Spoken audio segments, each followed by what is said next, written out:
آپ دیکھ لیں 19 مہینے ہو گئے. کتنے؟ 19 ماہ ہو گئے. تمہارے حکمران کتنے لبرل بنے. میں نے پہلے دن کہا تھا، آپ کو یاد ہوگا، کہ یہ جنگ غزہ تک نہیں رہے گی. اسرائیل کی جنگ غزہ تک نہیں رہے گی.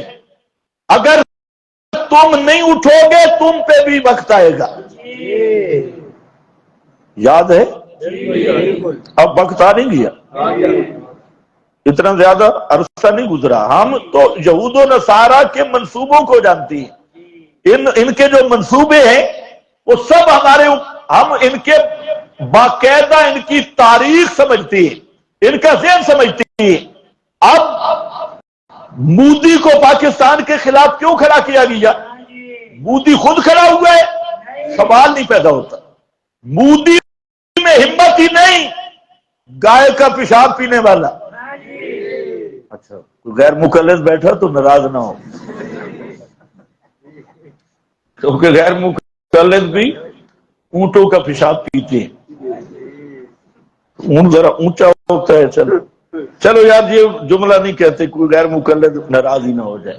گائے کا پیشاب پینے والا اور گائے کی پوجا کرنے والا، گائے کو الہ سمجھنے والا، مشکل کشا سمجھنے والا، اس میں جرات ہی نہیں. مودی کو ہمارے ذمہ دار طبقہ بھی سنے، آج بھی کرو تحقیق. یہ جو حملے کا ڈھونگ رچایا گیا یہ امریکہ اور اسرائیل کی سازش ہے. مودودی کیا مودی یہ کچھ بھی نہیں، نہ اس میں کوئی ہمت ہے. اور پیچھے بابا امریکہ ہے، پیچھے بابا اسرائیل ہے، جن کو خوش کرنے کے لیے بغیر تو تم سوئے رہے. 19 مہینے مسلمانوں پہ آگ برسائی جاتی رہی. تمہارا ایٹم بھی خاموش رہا، تمہارے میزائل بھی خاموش رہے، تمہارے جرنل بھی خاموش رہے، تمہارے حکمران بھی خاموش رہے. اور یہ پاکستان پر جو جنگ مسلط کی جا رہی ہے یہ غزہ والی جنگ کا حصہ ہے، یہ غزہ کی جنگ کا حصہ ہے. اور یہ نظر آ رہا تھا کہ تم چپ رہو گے تو بچ نہیں سکو گے. اب بھی وقت ہے کہ یہود و نصارہ کی غلامی سے نکلو. اور محمدی نظام کا ایک ہی نعرہ ہے، اور وہ میں بار بار کہہ چکا ہوں کہ محمد کے قرآن کے ساتھ وہ ہے الجہاد کا نعرہ. کس کا نعرہ ہے؟ الجہاد کا نعرہ.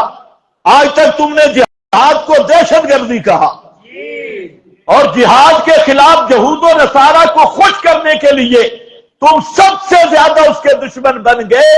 آج وقت آیا اور اس سے بھی کڑا وقت آئے گا، اور پھر تمہیں کوئی پوچھنے والا بھی نہیں ہوگا.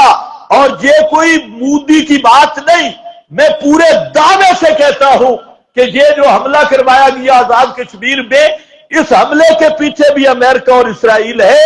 اور مقصد صرف یہ تھا کہ پاکستان پر حملہ ہو، اور جنگ وہی غزہ والی ہے، غزہ والی جنگ مسلمانوں پر مسلط کی جائے، اور پاکستان کے ساتھ بھارت کو لگایا جائے، اور عربوں کے ساتھ کسی اور کو لگایا جائے.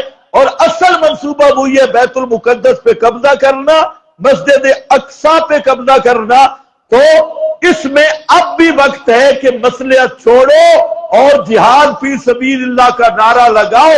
خدا کی قسم آج بھی ہماری فوج اور ہمارے نوجوان اور ہمارے حکمران امت کو راستہ دے دیں جہاد کرنے کا، اور جہاد ہی کی ترغیب، جہاد ہی کا نظام قائم کر دے.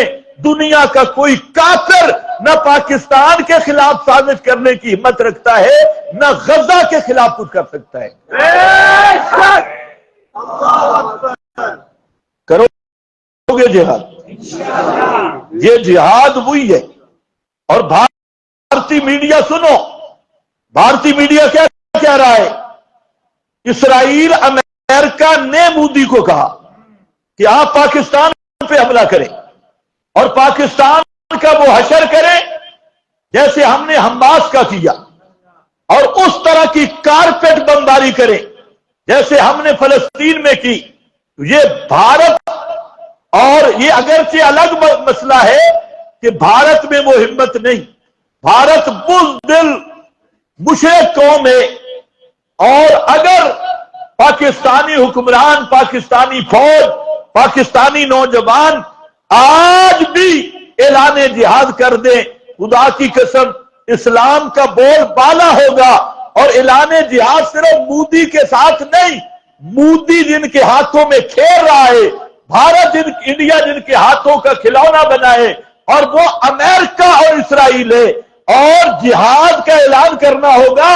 جو اصل دشمن ہے، اصل دشمن مودی نہیں، اصل دشمن امریکہ ہے.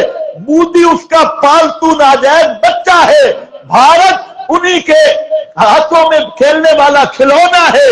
تو اصل دشمن کو پہچانو. امریکہ دشمن ہے، اسرائیل دشمن ہے، یہود و نصارہ، اور بھارت ان کا ٹاؤٹ ہے. تو اعلان جہاد مودی کے خلاف بھی ہوگا، اور یہود و نصارہ، امریکہ اور اسرائیل کے خلاف بھی ہوگا.